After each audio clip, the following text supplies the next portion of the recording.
ginnaaw bi ñu leen nuyoo di leen dalalaat ak jàmm ci seen chaîne bii di Leader TV di wax ni bu leen fàtte abonné gannaaw loolu ñu ñëw ak ci revue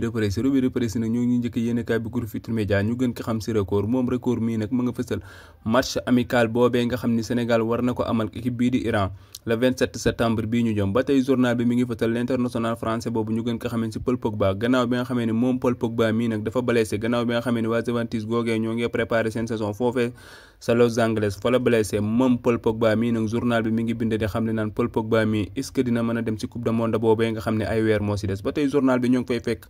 l'international sénégalais bi ñu gën ko xamee ci Ismaïla Sarr moom Ismaïla Sarr mii nag gannaaw bi nga xamee ne moom Ismaïla Sarr ma nga Watford googee ti Watford wàcc sa deuxième division bi moom international sénégalais bii nga xam ne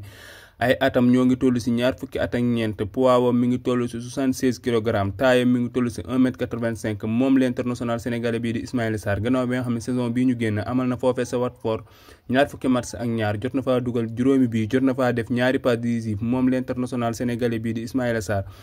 gannaaw bi nga xamee ne bëri na club yi nga xam ne bëgg nañu l'international sénégalais bii di Ismaïla Sarr Watford nag fixé na prix bi nga xam ne loolu la koy jaayee nee na bu dul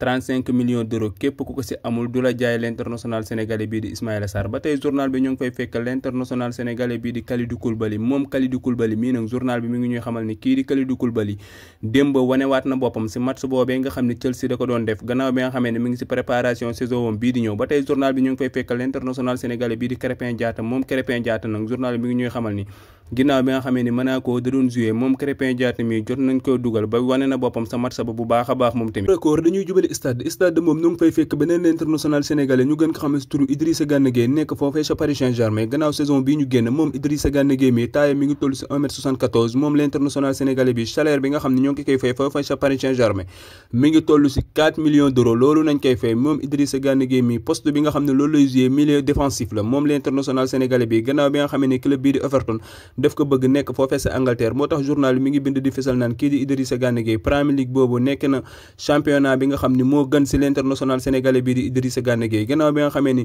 dernier match yi nga xam ne def na ko ci équipe nationale bu Sénégal bi kenn xamul lan lay jouer ba tey journal bi ñoo ngi fay fekk beneen l'international sénégalais ñu gën ko xamee sur Krépin Diatta moom Krépin Diatta mi gannaaw bi nga xamee ni Monaco doon na jouer di préparer saison moom Krépin Diatta mi jot naa dugal bi match bi amee 78e minute moom Krépin Diatta mi ngi xam ne naan je me sens bien et prêt man Krépin Diatta mi pare naa gannaaw bi nga xamee ni moment yi nga xam ni dama ko doon xaar moo tax man Krépin Diatta mi kontaan naa trop ci dellu ci bi nga xam ne dellu ci naa ko ci équipe bii di Monaco di jouer gannaaw bi nga xamee ni toog naa lu toll ci juróom-ñaari weer jotuma jouer aw stade ñuy jubali suñu lamb moo mi ngi fësal ñaari mbër yi ñu gën ko xamee ci kii di Gris Bordeaux ñu gën ko xamee ci Tigre de Fass ak kii di Balla Gaye 2 ñu gën ko xamee ci Gaynde Guédiawaye ñoom ñaar ñii nag ñoo war a jàkkaarloo moo tax journal mi ngi bind di fësal naan